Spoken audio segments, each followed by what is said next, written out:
Notre moment culturel est marqué par une intense agitation autour de 4 mots et concepts qui se recouvrent, se différencient et s'opposent dans un certain désordre lexical et intellectuel. Information, communication, publicité, propagande. Peut-on essayer de voir clair dans cette partie carrée?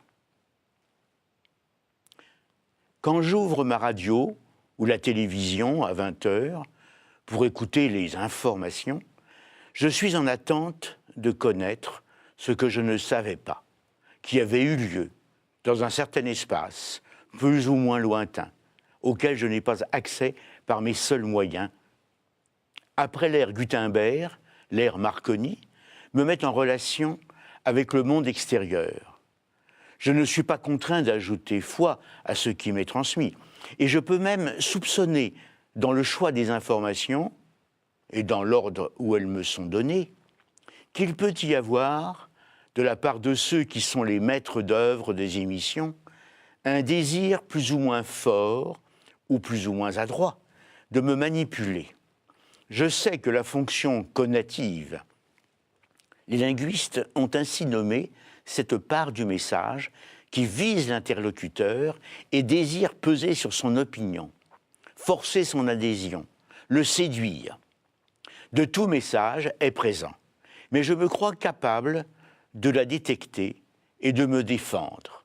Je crois que l'information est essentiellement centrée sur le désir de transmettre une vérité dans les différents ordres du savoir. Je ne soupçonne pas gravement, a priori, le message et son intention.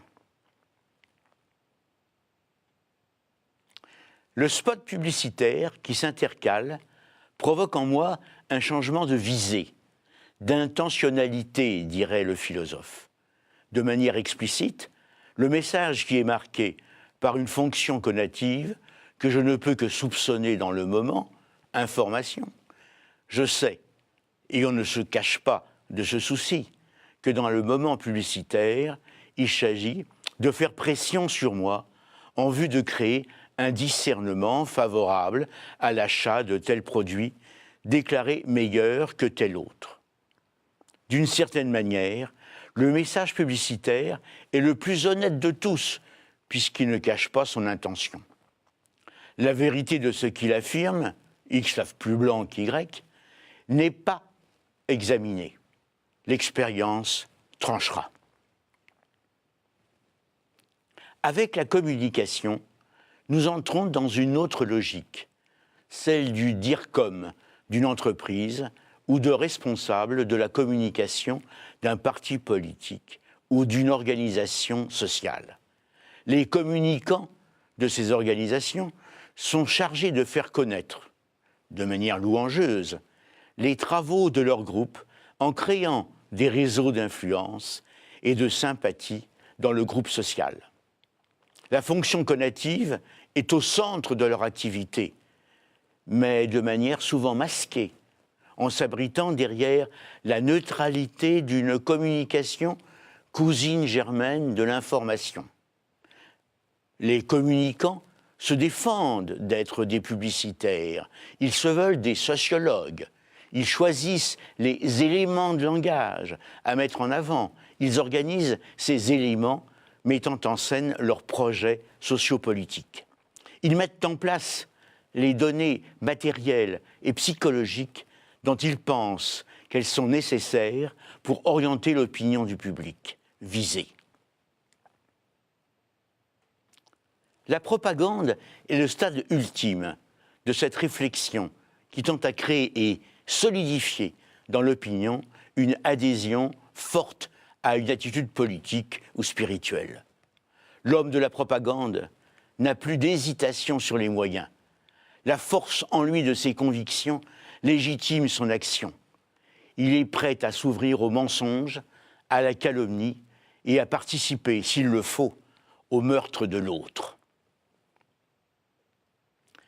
On voit comment la parole publique, au service de l'innocente information, puis de la commerçante publicité, puis de l'activiste communication, peut un jour s'affirmer en une propagande morbide ou criminelle.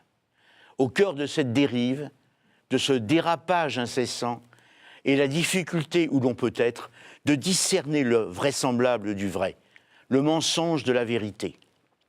La formule de Tocqueville dans De la démocratie en Amérique, dans ce livre 1, chapitre 15, qui prévoit et craint la dictature de la majorité, doit être méditée à nouveau et de nouveau, car derrière ce que l'on peut penser comme un paradoxe pessimiste, il y a peut-être une vérité que le siècle passé a dévoilée.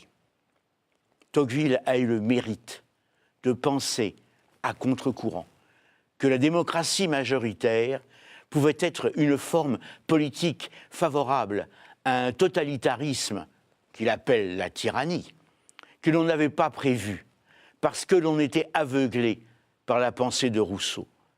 La majorité ne peut pas se tromper dans l'évaluation de ce qui est bon pour elle. Son analyse de la tyrannie possible en régime totalitaire est la suivante. Lorsqu'un homme ou un parti souffre d'une injustice aux États-Unis, à qui est-vous qui s'adresse? À l'opinion publique? C'est elle qui forme la majorité. Au corps législatif? Il représente la majorité et lui obéit aveuglément. Au pouvoir exécutif? Il est nommé par la majorité et lui sert d'instrument passif. À la force publique? La force publique n'est autre chose que la majorité sous les armes. Au jury? Le jury, c'est la majorité revêtue du droit de prononcer des arrêts. Les juges eux-mêmes, dans certains États, sont élus par la majorité.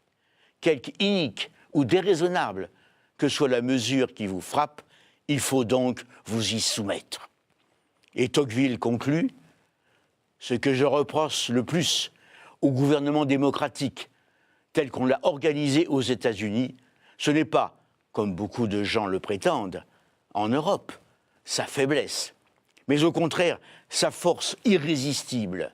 Et ce qui me répugne le plus en Amérique, ce n'est pas l'extrême liberté qui y règne, c'est le peu de garanties qu'on y trouve contre la tyrannie.